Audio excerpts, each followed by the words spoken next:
America ಮಾತುಕತೆಗೆ ಸಿದ್ಧವಿದ್ದರೂ ಕೂಡ ನಿನ್ನೆಯಷ್ಟೇ ಇರಾನ್ ನಮಗೆ ಮಾತುಕತೆಗೆ ಸಮ್ಮತಿ ಇಲ್ಲ ಅಂತ ಹೇಳಿ ಇರಾನ್ ಸಡ್ಡು ಹೊಡೆಯುವಂಥ ಕೆಲಸ ಮಾಡಿತ್ತು. ಜೊತೆಗೆ ಅಮೆರಿಕ ನಿಬಂಧಿಸುವಂಥ ಅನೇಕ ನಿಬಂಧನೆಗಳಿದ್ದಾವಲ್ಲ, ಕಂಡೀಷನ್ಸ್ಗಳಿದ್ದಾವಲ್ಲ, ಅದು ನಮಗೆ ಸರಿ ಹೋಗ್ತಾ ಇಲ್ಲ ಅಂತ ಹೇಳಿ ಇರಾನ್ ಹೇಳಿತ್ತು.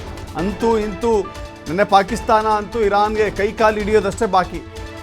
ಅಷ್ಟರ ಮಟ್ಟಿಗೆ ಸಂಧಾನಕ್ಕೆ ಒಪ್ಪಿಕೊಳ್ಳುವಂತೆ ಮನವಿ ಮಾಡ್ತಾ ಇತ್ತು, ಹಿಂದೆ ಬಿದ್ದಿತ್ತು, ಹರಸಾಹಸ ಮಾಡ್ತಾ ಇತ್ತು. ಕೊನೆಗೂ ಕೂಡ ಅಮೆರಿಕ ಮತ್ತು ಇರಾನ್ ನಡುವೆ ಸಂಧಾನದ ಮತ್ತೊಂದು ಸುತ್ತಿನ ಮಾತುಕತೆಗೆ ಇರಾನ್ ಒಪ್ಪಿಕೊಂಡಿದೆ.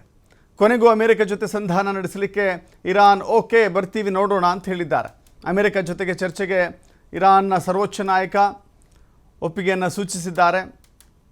ಪಾಕಿಸ್ತಾನದ ರಾಜಧಾನಿ ಇಸ್ಲಾಮಾಬಾದ್ನಲ್ಲಿ ನಡೆಯುವಂಥ ಸಂಧಾನ ಸಭೆ ಅದು. ಅಮೆರಿಕ ಜೊತೆಗೆ ಚರ್ಚೆಗೆ ಮುಸ್ತಬಾ ಹಸಿರು ನಿಶಾನೆಯನ್ನು ತೋರಿಸಿದ್ದಾರೆ.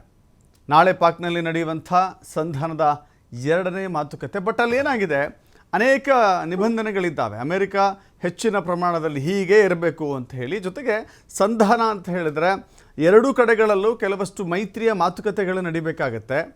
ಒಂದು ಬೆಟರ್ ಅಂಡರ್ಸ್ಟ್ಯಾಂಡಿಂಗ್ಗೆ ಬರಬೇಕಾಗತ್ತೆ. ಅವರ ಕಂಡೀಷನ್ಸ್ಗಳನ್ನು ಇವರ ಕಂಡೀಷನ್ಸ್ಗಳನ್ನು ಅವರು ಒಪ್ಪಿಕೊಳ್ಳುವಂಥ ಮನಸ್ಥಿತಿಯಲ್ಲಿ ಇರಬೇಕಾಗತ್ತೆ. ಹೆದರಿಸ್ತೀನಿ, ಬೆದರಿಸ್ತೀನಿ, ಯುದ್ಧವನ್ನು ಮಾಡ್ತೀನಿ, ಸುಟ್ಟಾಕ್ತೀನಿ, ನಾಶ ಮಾಡ್ತೀನಿ ಹೀಗೆ ಹೇಳುವ ಮೂಲಕ ಟ್ರಂಪ್ ಎಲ್ಲೋ ಒಂದು ಕಡೆ ಇರಾನ್ನ ಸಂಧಾನಕ್ಕೆ ಬರುವ ಮನಸ್ಥಿತಿಯನ್ನು ಕೂಡ ಕೆಣಕುವ ರೀತಿಯಲ್ಲಿ ಮಾತನಾಡ್ತಾ ಇದ್ದಾರೆ.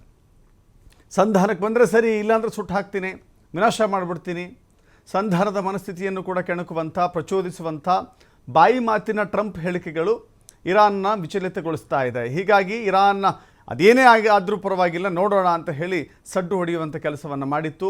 ಇದೀಗ ಇರಾನ್ ಬಹುತೇಕ ರಾಷ್ಟ್ರಗಳ ಒತ್ತಡ ಇದೆ. ಇರಾನ್ ನಾನು ಯುದ್ಧ ಮಾಡ್ತೀನಿ ಅಂತ ಹೇಳಿದರೂ ಕೂಡ, ಯುದ್ಧದ ಉತ್ಸಾಹದಲ್ಲಿದ್ದರೂ ಕೂಡ ಇಡೀ ಜಾಗತಿಕ ವಲಯದಲ್ಲಿ ಯುದ್ಧ ನಿಲ್ಲಿಸಿ ಅಂತ ಹೇಳಿ ಒತ್ತಾಯ ಇದೆ. ಹೀಗಾಗಿ ಅದೆಲ್ಲವನ್ನು ಪರಿಗಣಿಸಿ ಕೊನೆಗೂ ಕೂಡ ಮುಸ್ತಬಾ ನಾವು ಮಾತುಕತೆಗೆ ಸಿದ್ಧವಿದ್ದೇವೆ ಅಂತ ಹೇಳಿದ್ದಾರೆ. ಮಾತುಕತೆಯ ನಂತರದಲ್ಲಿ ಏನು ಫಲಿತಾಂಶ ಬರುತ್ತೆ ನೋಡಬೇಕಾಗಿದೆ.